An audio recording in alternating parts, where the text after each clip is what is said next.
میرے رسول کریم صلی اللہ علیہ وسلم ایک جگہ سے گزر رہے تھے، درختوں کے پتے جھڑ رہے تھے، صحابہ کو ساتھ لے کر حضور گزرے، ایک درخت کی ٹہنی کو پکڑ کے حضور نے ہلایا، صحابہ کہتے ہیں کہ چھم چھم اس درخت کے پتے گرے، زمین پہ ڈھیر لگ گیا۔ حضور نے فرمایا، دیکھا تم نے کیا ہوا؟ حضور جی۔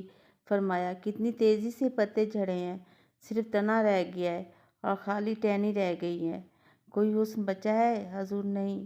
نبی کریم صلی اللہ علیہ وسلم فرمانے لگے، جو حسد کرتا ہے نا، اس کی نیکیاں اسی طرح جھڑ جاتی ہیں۔